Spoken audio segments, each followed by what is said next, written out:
अरिहन्तो भगवन्त इन्द्रमहिता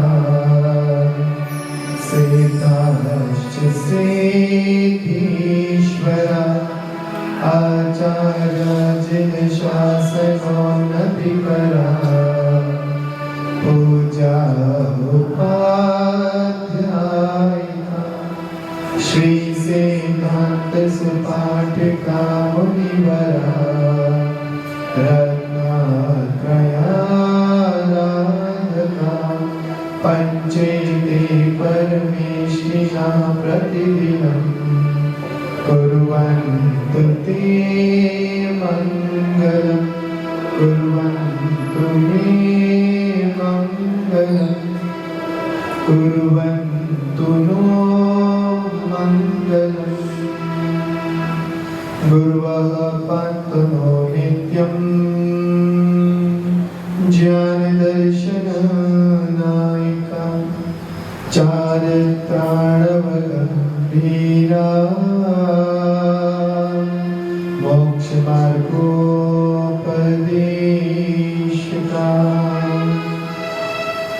जिसने राग द्वेष कामादि जीते सब जग जान लिया सब जीवों को मोक्ष मार्ग का निष्प्रय हो उपदेश दिया बुद्ध वीर जिन हरिहर ब्रह्मा त्याग से को स्वाधीन करो भक्ति मार्ग से प्रेरित हो चित्त खुशी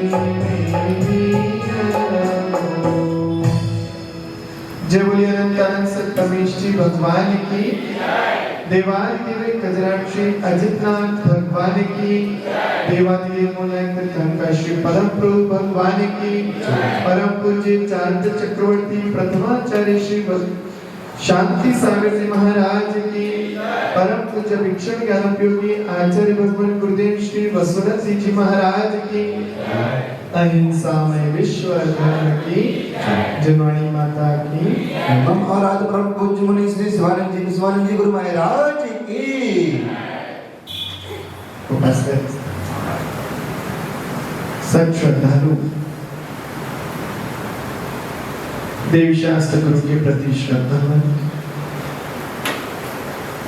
धर्म श्रवण करने के लिए ललाए आप सभी धर्मानुरागी महानुभाव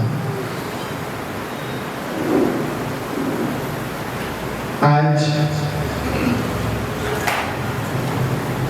वह असाध्य काम करने जा रहे हैं जिसको वश में करने के लिए बड़े बड़े महापुरुषों ने बहुत मेहनत की।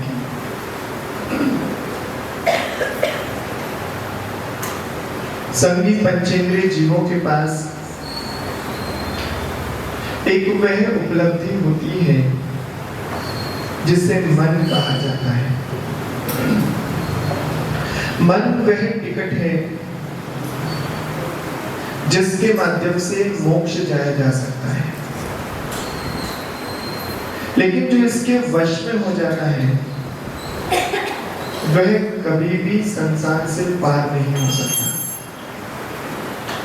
मन के जीते जीत हैं, मन के हारे हार, और जाने या को वश करो ते पहुंचे भगवान।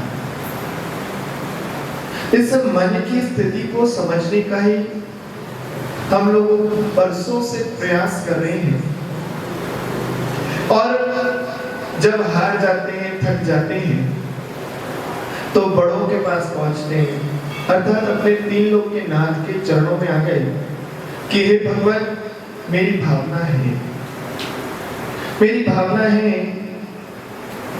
रहे अटोल अकंप निरंतर, यह मन दृढ़तर बन जावे, इष्ट वियोग अनिष्ट संयोग में सहनशीलता दिखलावे। हे भगवान, ये जीवन बहुत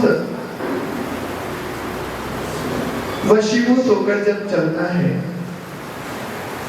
तो व्यक्ति समझ नहीं पाता कि आखिर कैसे इसको संभालूं, कैसे इसको वश में करूं। मन की गति बड़ी तेज होती है, चंचल होती है, और चंचल और तीव्र गति को पकड़ने के लिए स्वयं भी तीव्र होना पड़ेगा। जो व्यक्ति 100 किलोमीटर की रफ्तार से दौड़ रहा हो और उसे यदि पकड़ना हो तो 50 में काम नहीं चलेगा, 90 में भी काम नहीं चलेगा, और यहाँ तक कि 99 में भी काम नहीं चलेगा। उस व्यक्ति की स्पीड जो पकड़ना चाहता है उसकी भी स्पीड या तो 100 हो या 101 हो, तब जाकर वह उसे पकड़ सकता है। ऐसे ही यदि हमारा मन चंचल है, बड़ी तीव्र गति से गमन करता है, उससे तीव्र गति हमारी यानी आत्मा की होनी चाहिए, उसको पकड़ने के लिए, उसको संभालने के लिए, अर्थात प्रमाद रहित होना पड़ेगा, अर्थात चंचलता को त्यागना होगा, अर्थात ये मन को यदि वश में करना है तो हमें सावधान रहना होगा। हम जब अकंपित होना चाहते हो, जैसे हमने पिछली बार पढ़ा था कि मेरे पांव कभी डगमगाए नहीं, न्याय मार्ग से कभी मैं पतित ना हो जाऊं, तब ऐसी परिस्थिति में मन का बहुत बड़ा रोल होता है। मन के चंचल और विचलित होते ही यह जीव सोचता है कि चल यार ये काम कर लेते हैं, क्या बिगड़ जाएगा, अगली बार नहीं करेंगे। और इसी मन के वशीभूत होकर जब वह पाप कर जाता है तो उसको सजा होती है, फिर रोता है, पछताता है, अरे मैंने क्या कर डाला। लेकिन जब दोबारा मौका मिलता है तो फिर ये उसमें बिखर जाता है, गिर जाता है। ये मन उस बकरी की तरह है, इसको जितना खिलाओ उतना मुंह आती है, पेट नहीं भरता। एक बार अकबर के दरबार में प्रतियोगिता का आयोजन हुआ और शर्त रखी गई कि ये बकरी है, इसको संतुष्ट करना है। संतुष्ट क्या मतलब? बोले इसके सामने घास डाले और ये ना खाए तो समझ आ जाएगा कि ये संतुष्ट हो गया, इसे और नहीं खाना। अब सब लोगों ने बड़ा प्रतियोगिता में भाग लेने के लिए कोशिश करी, कोई अपनी बकरी को भरपेट खिला के लाया और जैसे ही उसको दरबार में घास डाली उसने फिर खानी शुरू कर दी, हार गए। करते करते बहुत लोग निकल गए, लेकिन बीरबल तो बीरबल ही था। बीरबल ने अपने 1 हफ्ते का समय लिया और घर में एक बकरी को पाला और उसको घर में खूब खिलाता, अच्छे से खिलाता, लेकिन जैसे ही बाहर ले जाता तो वह बकरी यदि मुंह मारने लगती तो उसे डंडा मारता। 1 बार, 2 बार, 10 बार, 20 बार, जब ऐसे ही क्रम चलता रहा तो लकड़ी देखकर ही बकरी ने मुंह मारना बंद कर दिया। और जब 10-5 बारी अभ्यास करके देख लिया तब वह दरबार में आया और उस बकरी के सामने बीरबल लकड़ी लेकर, लठिया लेकर खड़ा हो गया और कहा, महाराज मेरी बकरी बिल्कुल संतुष्ट है, इसे और कुछ नहीं खाना। पर उसके आगे बड़ी हरी हरी ताजी ताजी घास डाली गई, लेकिन जैसे ही वो आगे करने की कोशिश करती, लठ की आवाज टक सुनाई देती और मुंह पीछे। जब सबने कोशिश कर ली तो वह आखिरकार विजयी घोषित कर दी गई। ऐसे ही हमारे मन की भी स्थिति है। ये वह बकरी है जो विषय रूपी घास को खाने के लिए हर वक्त तैयार है। जहां मौका मिला नहीं कि मुंह मारा, लेकिन जब इसको नियम की, कायदे कानून की लाठी पड़ती है, उसकी रस्सी से इसे बांध दिया जाता है, तब ये मन भी कंट्रोल में आ जाता है। लेकिन जब बहुत ही ज्यादा उद्दंडी बैल विचल जाता है तो रस्सी तोड़कर भागता है।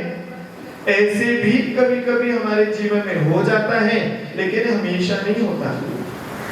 इसलिए कभी घबराना नहीं चाहिए नियम लेने से। व्यक्ति नियम लेने से घबराता है, इसलिए अपनी मंजिल को प्राप्त नहीं कर पाता, अपने लक्ष्य को नहीं साध पाता, और कहता है यदि टूट गया तो। अरे जब टूटेगा तब कुछ चलोगे तभी तो टूटेगा।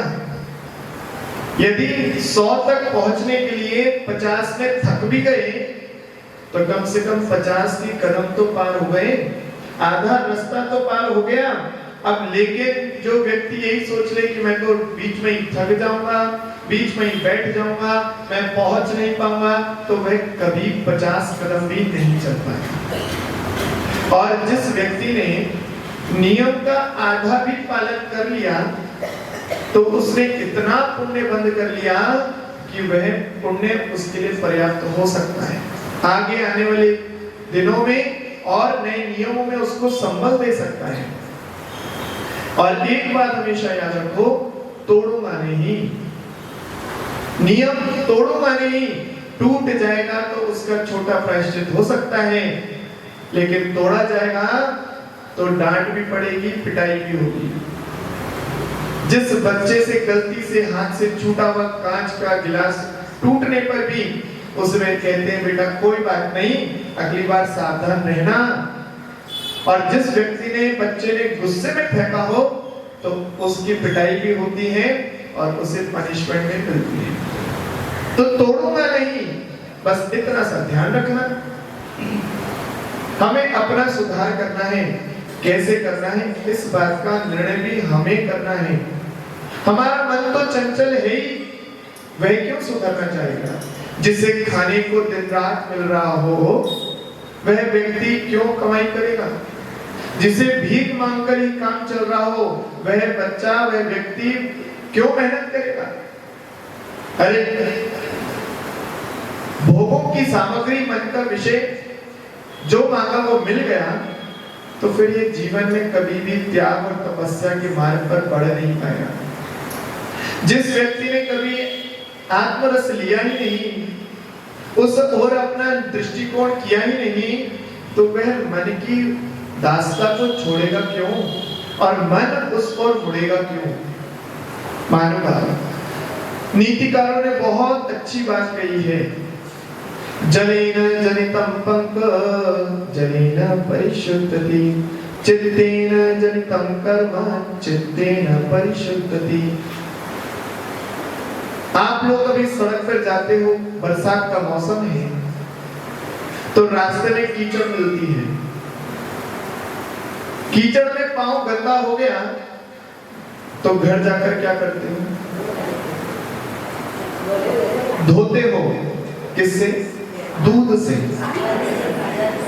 दूध से नहीं धोते, घी से धोते हो? नहीं, पानी से धोते हो। जिस कीचड़ का निर्माण पानी से हुआ उसकी सफाई भी पानी से ही होती है। उसका कहीं दूध और घी से सफाई नहीं की जा सकती। ऐसे ही जब कीचड़ का निर्माण जल से हुआ, जल और मिट्टी मिलकर कीचड़ बन गई और उस कीचड़ को जल ने धो दिया, ऐसे ही हमारा चित्त भी ये कर्म को उपजता है। मन वचन काया की प्रवृत्ति से बहुत सारे या सर्वत्र पापों का आश्रय होता है। और जो व्यक्ति इस मन को कंट्रोल में कर लेता है तो यही मन उसके कर्म निर्जरा का कर्म बन जाता है। जैसे पेंडुलम होता है, घड़ी में लटकता वो पेंडुलम जितना आगे जाता है उतना ही पीछे जाता है, जितना झूला आगे जाता है उतना ही झूला पीछे जाता है, ऐसे ही यदि कर्म सहित जीव समस्त कर्मों को नाश करने की सामर्थ्य रखता है तो सबसे ज्यादा नरक में, सप्तम स्थान में, सप्तम नरक में जाने की भी सामर्थ्य केवल मन सहित जीव की है। पुरुष मोक्ष जा सकता है, इसलिए केवल पुरुष ही नरक जाता है, और वो भी 7वें नरक। और स्त्रियों की चर्चा मोक्ष जाने की है ही नहीं, इसलिए वे 7वें नरक में नहीं जा सकती, 6ठे में ही जाती है। इसलिए जब शादी के फेरे होते हैं तो 6ठे के बाद 7वें में पुरुषों को कहते हैं अब आप ही जाइए 7वें नरक में, मैं तो 6ठे तक ही हूं। मानव, ये मन बड़ा चंचल है, कैसे इसे समझाऊं, जितना इसे समझाऊं उतना ही मचलता है। हम सोचते तो हैं कि हम 2 कदम आगे बढ़े, लेकिन ये मन इतना पापी है कि हमें 3 कदम पीछे ले आता है। और जब जब हम आगे बढ़ने का साहस करते हैं तो बाहर के विषय भोग इस मन को अपने अनुसार नचाते हैं, और फिर मन हमें अपने अनुसार नचाते हैं। चोर चोर मौसे के भाई। इंद्रियां मन के लिए इकट्ठा करती हैं और मन इंद्रियों के लिए साधन जुटाता है, और दोनों एक दूसरे के लिए भोगों को प्रचुर मात्रा में इकट्ठा करते हैं, संभालते हैं। मानो व्यक्ति का मन रसना इंद्रिय से खराब हो जाता है। उसने आंखों से देखा, सबसे ज्यादा पाप किया। उसके बाद दूसरा नंबर आया रसना का। ये 4 अंगुल की जिह्वा, और आचार्य कहते हैं 4 अंगुल की जननेंद्रिय, ये दोनों ही पाप का कारण है। सर्वत्र यदि पाप होते तो इन्हीं से होते। ये 4 अंगुल की जिह्वा खाने में कभी कुछ मांगती है, कभी कुछ मांगती है, और भक्ष्य अभक्ष्य का विचार नहीं रहता। और जब ये भोजन जाता है तो कहां से जाता है? मुंह से अंदर गया, और इसका रास्ता कहां है? पेट में जाने से पहले कहते हैं द्रव्य मन यहां पर होता है जहां श्रीवत्स का चिन्ह आता है। वह भोजन जब नीचे उतरता है तो पहले मन का ग्रास बनता है, फिर जाकर पेट में पहुंचता है। इसलिए जब मन भर जाता है तब पेट में भले ही भूख भी लगी हो तो कुछ खाने की इच्छा नहीं होती। और यदि मन नहीं भरा तो पेट में कितनी भी जगह हो, पेट भर भी जाए तो भी कहता है थोड़ा और दो ना, थोड़ा और लाओ, थोड़ा इतना तो चख ही ले। इसलिए ये मन खाते हैं तो बिगड़ जाता है। जैसा खावे अन्न वैसा होवे मन। ये मन का रास्ता बीच में हो जाने से ये अपने अनुसार हमारी जीवा को चलाता है, नचाता है। बोले ऑर्डर करा है, सप्लाई तो करना ही पड़ेगा। और ये कैसा होटल है जहां पर सेल्फ सर्विस नहीं है। यहां तो वेटर को ही बोला जाएगा बार बार ला ला ला, और इसको तो बेचारे को टिप भी नहीं मिलती। ये एक ऐसा सर्वेंट है जिससे टिप भी नहीं मिलती। बेचारा घी खाता है किसके लिए?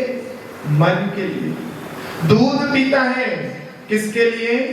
मन के लिए। रबड़ी खाता है, फलूदे खाता है, नाना प्रकार की मिठाइयां खाता है, सींग चना फाफड़ा खाता है, लेकिन फिर भी इसकी जिह्वा में कितनी देर का मौका मिलता है? जहां रसोई से चला और टेबल पे परोसा, जैसे वेटर के हाथ में कितनी ही देर के लिए रहता है, ऐसे ही इस जिह्वा के लिए भी वह होटल रूपी थाली से चलता है और जिह्वा रूपी वह मन रूपी थाली तक परोसा जाता है टेबल तक, तब तक के लिए जिह्वा पर रहता है और उसके बाद भी बेचारी चिकनी होने वाली जिह्वा भी सूखी रहती है। थोड़ी देर खाने को ना मिले तो पानी बहाने लगती है और प्यासे को पानी पिलाने के लिए आप भजन गा देते हो। बोले प्यासे को पानी पिलाया नहीं और बाद अमृत पिलाने से क्या फायदा। जब इस मन के वशीभूत होकर सुबह दोपहर रात भी नहीं देखी जाती, तब ये कर्म भी आपसे आकर लिपट जाते हैं, वह भी आपकी दुख भरी दास्तान को नजरअंदाज कर देते हैं। क्योंकि मन के वशीभूत होकर ये जीव सबसे ज्यादा पाप करता है। कुछ दिन पहले भी हमने आपको बताया था कि मन की सत्ता 83% होती है और 7% वचन की होती है और 10% काय की होती है। इसलिए अगर आपने मन से पाप किया है तो आपने बहुतायत में कर्म को निमंत्रण दिया। जैसा खावे अन्न वैसा हुए मन। आप लोगों ने कितने दिन से प्रवचन में सुना होगा और कब से सुनते आ रहे होंगे कि रात्रि भोजन त्याग करने से ही हम असंख्यात रस जीवों के घात से बच जाते हैं। कितनों ने त्याग किया होगा और आज भी ऐसे होंगे जो कहते होंगे महाराज जी हमसे नहीं होता। तुमसे नहीं होता कि तुम्हारे मन से नहीं होता। तुम्हारे में अनंत शक्ति है। वह शक्ति जो तुम में है वो हम में है, जो हम में है वो इनमें है, वह सब में है। फिर तुमसे क्यों नहीं होता। महाराज जी हमसे ज्यादा देर तक त्याग तपस्या नहीं होती, उपवास नहीं होते। क्यों नहीं होता। मन बड़ा चंचल है, कैसे इसे समझाऊं। मन को नहीं जीत पा रहे और इस घोड़े पर सवार होकर ये बिना लगाम का घोड़ा जब हमें लेकर चलता है तो मन मर्जी आए दौड़ता है, मन मर्जी आए उछलता है और हमें गर्त में फेंक देता है, गहराई खाई में फेंक देता है, यानी नरकों तक पटक देता है। महाराज हम कोशिश तो करते हैं, क्या करें, पर हाँ सही कहते हो। आपकी कोशिश उस बंदर की तरह है। कैसा है वो बंदर। एक बार जंगल में राजा का निर्णय होना था, भाई बहुत समय हो गया, शेर को ही राजा बनाते हैं हर बार, इस बार सत्ता परिवर्तन किया जाए। सत्ता परिवर्तन करने के लिए जब मीटिंग बैठी, इलेक्शन हुआ, तो बंदर को राजा बना दिया गया और सबके राजीनामे से राजा बंदर हो गए और वह चलने लगा। सबके ख्याल पे उसको सब आते, कोई बंदर को केला दे रहा है, कोई आम दे रहा है, अमरूद दे रहा है, बड़ा खुश सेवा हो रही है। और एक दिन शिकारी आया और हिरण के बच्चे को पकड़ लिया। हिरण भागता भागता आया, राजा जी मेरे बच्चे को शिकारी ने पकड़ लिया, कृपया बचाइए। अब राजा सोचता है मैं कहां से बचाऊंगा, मेरे पास इतनी सामर्थ कहां, मदारी हुआ तो मुझे और पकड़ ले जाएगा। लेकिन फिर भी दिखाने के लिए कहते चलो कहां पर है? दौड़ता है, वहां उस स्थान तक पहुंचता है और जैसी कहा हिरण ने कि देखिए साहब वो रहा, वह तुरंत उछलकर पेड़ पर चल जाता है और जैसे ही पेड़ पर चढ़ा, इस पेड़ से उस पेड़ पर, इस डाली से उस डाली पर, उसके चारों तरफ कूद रहा है। अब हिरण कहता है राजा जी कब तक कूदेंगे, मेरे बच्चे के प्राण तो बचाइए। बोले ज्यादा मत बोल, मेरी उछल कूद में कोई कमी है तो बता। मैं मेहनत तो पूरी कर रहा हूं, मैं तेरा बच्चा नहीं बचा पा रहा तो इसमें मेरी क्या गलती है। कुछ ऐसी कोशिश इस मानव के मन की है। कोशिश में कोई कमी नहीं, लेकिन दिशा का पता नहीं। भाग तो दिन रात रहे हैं, लेकिन किस लिए भाग रहे हैं ये पता ही नहीं। हम लोग धर्म भी कर रहे हैं, कर्म भी कर रहे हैं, किस लिए कर रहे हैं मालूम ही नहीं। लक्ष्य का निर्धारण नहीं। अधूरा ज्ञान हमारे मन को नहीं संभाल सकता। अधूरा पुरुषार्थ हमारे मन को नहीं साध सकता। इसलिए हमें पुरुषार्थ कर रहे हैं तो सम्यक रूप से करना होगा, तभी हम अपने इस मन से मानव से महामानव बन पाएंगे। मानव हमारा मन इतना आकुल व्याकुल होता है और इतना विचारधाराओं के कुल में बंधा रहता है कि इसके चारों तरफ बिना किए भी पाप का आश्रय हो जाता है। कोई व्यक्ति मंदिर में बैठा हो और घर की सोच रहा हो, पूर्व में भोगे हुए विषय भोगों को भोग रहा हो, तो उसको पुण्य का आश्रय होगा कि पाप का। मंदिर में बैठा है, मंदिर में बैठा हुआ भी पाप का ही आश्रय कर रहा है, क्योंकि सत्ता किसकी है? मन की। वह बैठा तो प्रवचन में है, लेकिन सोच रहा है कब पूरा हो और हम दुकान जाएं, वो ग्राहक आने वाला है।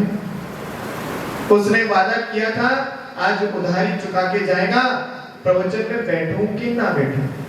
अब बैठना तो पड़ेगा, आज विधान करता हूं। आज मुझे सौदा मिला है तो भैया मुख्य श्रोता के रूप में मुझे बैठना पड़ेगा। इसलिए महाराज जी जल्दी से पूरा हो जाए तो कहां जाऊंगा?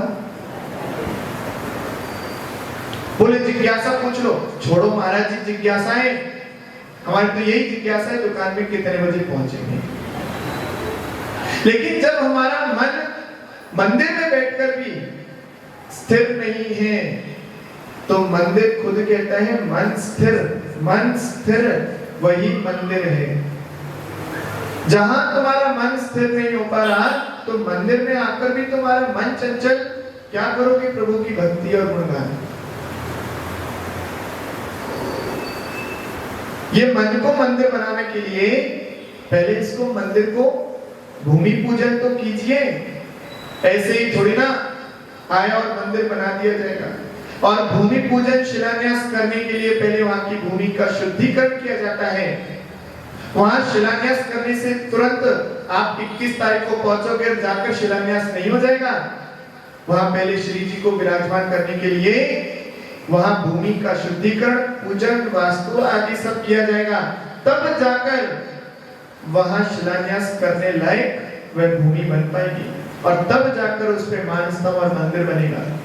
लेकिन मालूम आप, हम सोचते हैं मन तो हमारा मलिन रहे, वहां कहीं भी कुछ भी कीचड़ ही कीचड़ खिली रहे, वहां पर कोई आ जाए तो दलदल सा फंस जाए, हमारा मन कुटिल बना रहे, चोर बना रहे, डाकू बना रहे और हमारा मन मंदिर बन जाए, तो कदापि नहीं हो सकता।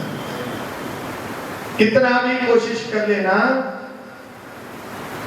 हम सोचते हैं कि हम मोक्ष भी चले जाएं और दुकान भी ना छूटे, तो नहीं हो सकता। दो कामना हुए सयाने, विषय भोग और मोक्ष हो जाने। संसार की स्थिति में हम दुखी हैं, दुखी हैं, दुखी हैं, ये तो सब कहते हैं। किसी से पूछो कैसा चल रहा है, क्या बताएं, बहुत परेशानियां हैं। अच्छा, महाराज जी ने पूछा कैसा चल रहा है, महाराज जी क्या बताएं, काम धंधा कुछ है ही नहीं आजकल मार्केट में। अच्छा, फिर बोले परिवार में भी जब अच्छे से कमाई नहीं हो रही तो सब परेशान है, दुखी हैं, कभी किसी को रोग होता है, कभी किसी को रोग होता है। मैं तो डॉक्टर की फीस चुका चुका कर ही थक गया, तो क्या करना है? बोले महाराज जी आप बताओ क्या करो। ठीक है, तुमने सही प्रश्न पूछा है, तुम आ जाओ मेरे पास, तुम्हारा सब परेशानियां दूर हो जाएंगी। महाराज जी इतनी भी परेशानियां नहीं है। बोले मैं एडजस्ट कर लूंगा, लेकिन दीक्षा लेने की सामर्थ्य नहीं है। क्यों? बोले जैसा भी हूं खुश हूं। यो यत्र निवसन्नास्ते सो यत्र कुरुते रतिम्। जो जहां रहता है उसको वहीं आनंद आने लगा, मन वहीं पे रम गया, और जब रम गया तो फिर उसका नाम आगे बढ़ने का काम रहता है।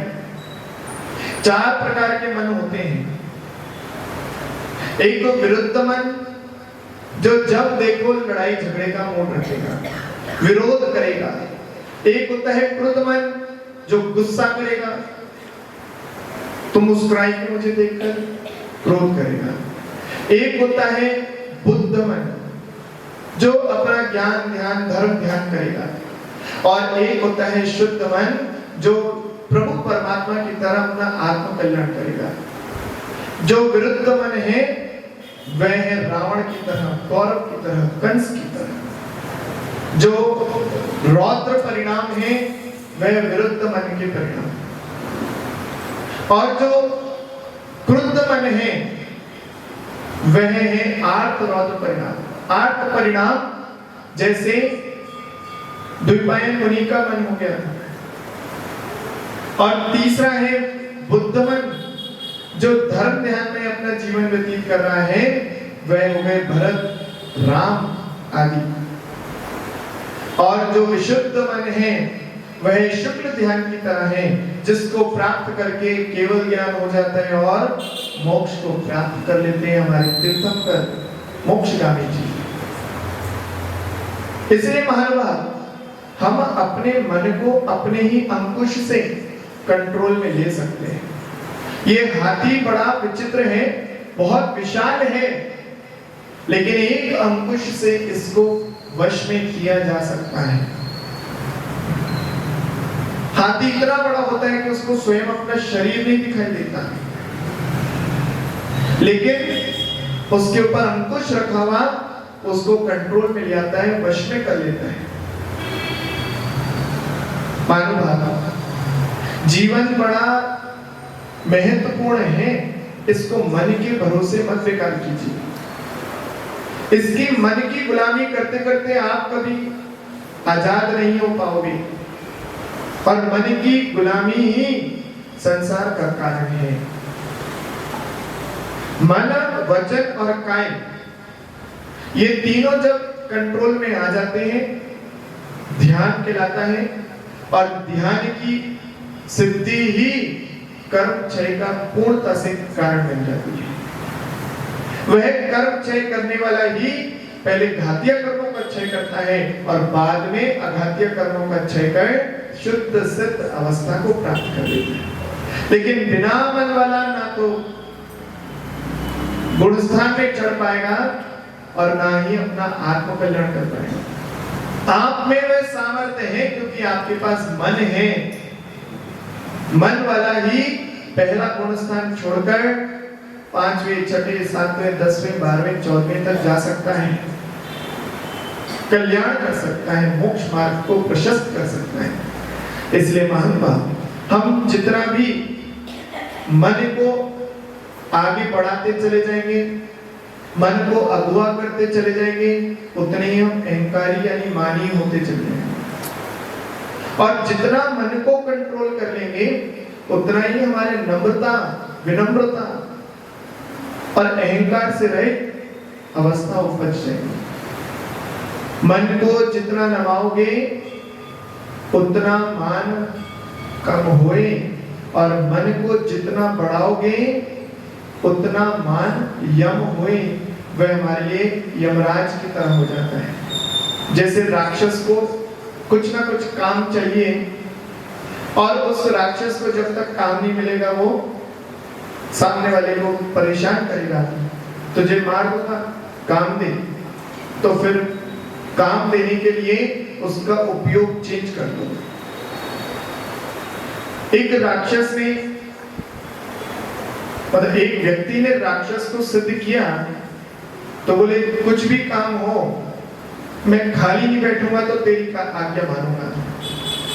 ठीक है। अब राक्षस को उसने कहा जाओ मेरे घर की सफाई कर दो। उसने तो चुटकी बजाई और सफाई हो गई। बोला जाके मेरे खेत में जुताई कर दो। उसने चुटकी बजाई, जुताई हो गई। जो भी काम बोला उसने चुटकी बजाते ही तत्काल में कर दिया। बोला अब कहां से लाऊं इतने सारे काम? बोले काम दे, नहीं तो मैं तुझे खा जाऊंगा। अब बचने के लिए क्या करता, उसने दिमाग लगाया। बोले ऐसा करो, जब तक मैं तुझे अगला काम नहीं दूं तब तक तू सीढ़ी चढ़ उतर, चढ़ उतर, चढ़ उतर। और तब से वो राक्षस सीढ़ी चढ़ रहा है, उतर रहा है, चढ़ रहा है, उतर रहा है। कहने का तात्पर्य है, जब जब ये मन हमारा विषय भोग मांगने लगे, जब जब ये अपने डिमांड हमारे सामने रखने लगे, तब तब इसे उपयोग बदल दीजिए, इसका चिंतन बदल दीजिए, रास्ता मोड़ दीजिए, तो निश्चित ही आपसे कुछ नहीं मांगेगा। एक मुनि महाराज थे, उनका मन करने लगा कि आज मीठा खाना है और खूब खाना है, आज तो मीठा मीठा ही खाऊंगा। तो वह मुनि महाराज ने जब मुद्रा लेने लगे, मंदिर में आंकड़े लेने लगे, तो कहा मन तूने मेरे को अपने हिसाब से बहुत नचाया, आज मीठे का त्याग। क्या हुआ? मन कांप गया। जिसकी मैंने डिमांड की वो तो मिलने से दूर रहा, उसका त्याग कर दिया, अब तो मिलेगा नहीं। 24 घंटे गए। कल फिर बोला आज तो मीठा खिला देना। कल चौके में थाली में दिखाए तो थे कितने बढ़िया बढ़िया मीठे थे, आज भी बनेंगे तो आज तो खिला देना। ठीक मंदिर में पहुंचे, आंकड़ी ली, मीठे का त्याग। अरे बाप रे, तो बड़ा दुष्ट है, ये मुझे मीठा खाने नहीं देगा। हे भगवान, मैं नहीं मांगूंगा तुझसे मीठा, तुझे जो खाना है वो खा, जो आए वो खा। कुछ तो कोई ना कोई तो ऐसा होगा जो मीठा दे देगा, इसलिए मांगूंगा नहीं। मुनिराज अपने मन को ऐसे वश में करते हैं, कई वृत्ति परिसंख्यान करते हैं, कई अंशर अवमोदर्रे, नाना प्रकार के 6 प्रकार के बहिरंग तप करके अपने मन को ही तो वश करते हैं।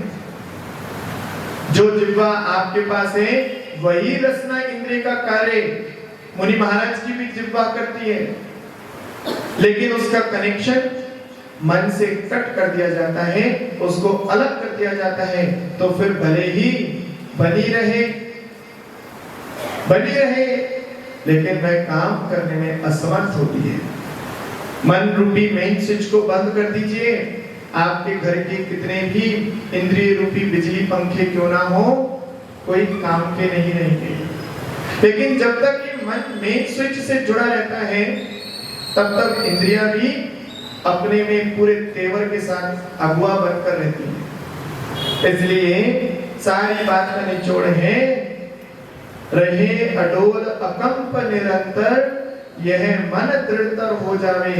जितना भी हो सकता है ये मन मेरा भगवान कभी कंपित ना हो, अडोल हो, दृढ़ हो जाए। मैं जो संकल्प करूं उसको पूर्ण करूं, क्योंकि अतिक्रम, व्यतिक्रम, अतिचार और अनाचार इसकी शुरुआत ही मन से होती है।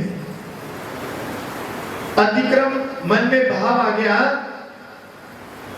जैसे उस बैल के मन में भाव आ गया, मैं घास थोड़ी सी देख ली खेत में खा लूं, लेकिन खेत में जा नहीं सकता। किसी और का खेत है और सस्ते रास्ते से सीधा सीधा जाना है, मन में आ रहा है कि मैं खा लूंगा, अतिक्रम। फिर सोचता है बार बार मेरा मालिक मेरी लगाम खींच देता है, कैसे खाऊं, कैसे जुटाऊं साधन। थोड़ी गर्दन झुकाने की कोशिश करता है, देखता है वहां पर रास्ता थोड़ा झुकेगा, मैं भी झुक जाऊंगा, और वह मन अब उसी में तत्पर हो गया, व्यतिक्रम। और फिर जैसे ही वो खेत की बालियां रास्ते के ऊपर उठ रही थी, बाहर की ओर निकल रही थी, तुरंत बैल ने मुंह मार लिया, और एक बार मुंह में दबा लिया, 5-6 बालियां आ गई, वह हो गया अतिक्रम। डंडा पड़ा, नहीं खाऊंगा। लेकिन जब आगे चला और बैल को खोल के खड़ा कर दिया तो सबसे पहले बोले अब नहीं रहा जाता, उसी खेत में पूरा घुस गया और अपनी सारी मर्यादा तोड़ दी। वह हो गया अनाचार। अतिक्रम तक तो ठीक है, व्यतिक्रम तक ठीक है, अतिचार भी लग जाए तो कोई कम नहीं, लेकिन मन को अनाचारी मत बनाना। ये मन यदि अनाचारी हो गया तो सम्यक दर्शन भी जाएगा, सम्यक ज्ञान भी जाएगा, सम्यक चारित्र भी चला जाएगा। और सम्यक चारित्र टूटा तो सम्यक ज्ञान ज्यादा देर तक टिक नहीं पाएगा, और सम्यक ज्ञान के बिना सम्यक दर्शन टिक नहीं सकता। इसलिए तीनों में से एक भी कम ना हो, यह हमारा दृढ़ निश्चय रहे। इष्ट वियोग अनिष्ट संयोग में ये व्यक्ति, ये मन बड़ा चंचल होता है, सोच रहा है मेरा मेरा मेरा मुझसे बिछड़ गया, कौन तेरा कौन पराया। ये तेरा मन ही है जो कहता है ये मेरा वो पराया, ये मेरा वो पराया। हमारी मानसिकता में, हमारे मन में बैठ चुका है परिवारी जन मेरे हैं, इसलिए उनके बिछड़ने पर हमें गम होता है।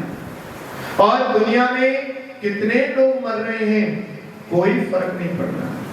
घर में एक व्यक्ति चला जाता है तो 3-3, 4-4 दिन तक भूख नहीं लगती, याद में आंसू बहते हैं, कोने में पड़े रहते हैं। और वहीं टीवी में रोज अखबार पर खबरें सुनते और पढ़ते हैं, आज फलाना व्यक्ति मर गया, आज भूकंप आने से हजारों लोग मर गए, और फिर भी चाय की चुस्की, वह भी मनुष्य थे। वह 500, 600, 1000 की संख्या में मनुष्य थे, और यहाँ तो एक ही व्यक्ति गया, ये भी मनुष्य था। एक का इतना कम, यदि एवरेज लगा ले तो 1000 मरे तो 3000 दिन तक तो कम से कम भूख नहीं लगनी चाहिए। भगवान भूख क्या लगेगी, फिर तो हमारे भी वियोग होने पर किसी और को भूख नहीं लगेगी।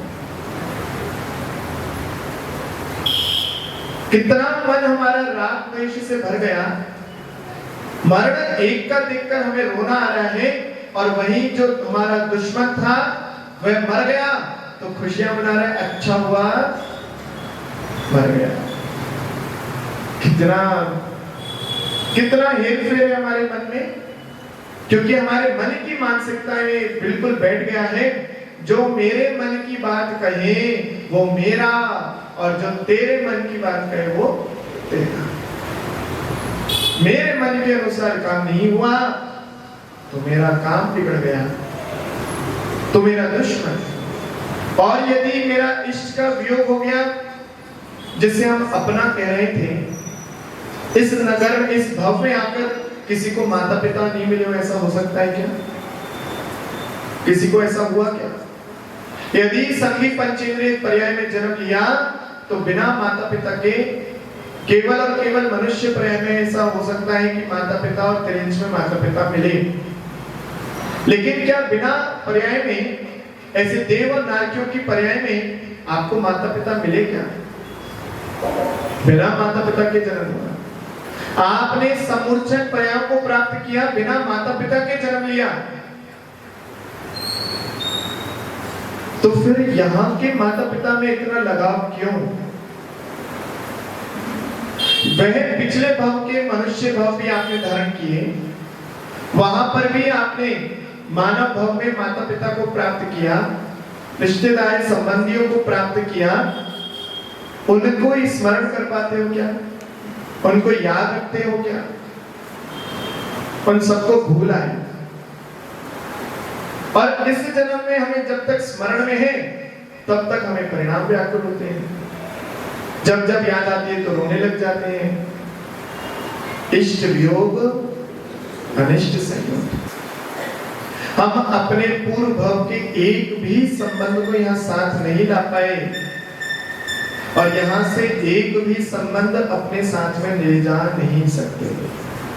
कितना ही हमारे जान से प्यारा हो, कितना ही कह लेना दो जिस्म एक जान, लेकिन जब मरोगे तो सब अनजान हो जाएंगे, कोई तुम्हारे पहचान का नहीं रहेगा। एक बालक राजकुमार छोटी उम्र में मर गया, माना 10, 11, 12 साल का होगा, और उसके मरने पर राजा दिन रात रोने लगा, ना कुछ खाता ना पीता, मेरी संतान, मेरा उत्तराधिकारी मर गया, मेरा जीवन यापन करना बड़ा दुश्वार हो गया, मुश्किल है, कैसे जीवन जीऊं? तो नारद आए, बोले राजन इतना परेशान नहीं होना चाहिए, बोले आप तो मेरे बेटे से मिला दो, आप तो सब कुछ कर सकते हो। कहाँ है मेरा बेटा? बोले वो तो स्वर्ग में है, बोले मुझे स्वर्ग में ले चलो। बोले ठीक है। वह राजा को स्वर्ग में ले गया, देखा राजा का पुत्र राजकुमार देव बनकर राजगद्दी पर बैठा है, इंद्र बना है, सामने देवांगनाएं नाच रही हैं, सभा लगी है, और जाके राजा चिल्लाने लगा, बेटा तू यहाँ पर है, मैं तेरे लिए कितना आकुल व्याकुल मर रहा था, ना कुछ खा पी रहा था। राजकुमार ने देखा, बोले आप कौन? बोले मैं तेरा बेटा, मैं तेरा पुत्र, पिता हूँ, पिता। बोले आप मेरे पिता थे, अब तो मैं इन सब का स्वामी हूँ, मैं राजा हूँ। आप छोटी सी प्रजा के राजा थे, मैं तो इतने बड़े स्वर्ग का राजा हूँ। बोले तू मेरे साथ चल। बोले भूल जाइए, मैं यहीं पर खुश हूँ, आप भी अपने में खुश रहिए। क्या हुआ? सच्चाई का बोलबाला, वह सामने आ गई परिस्थिति।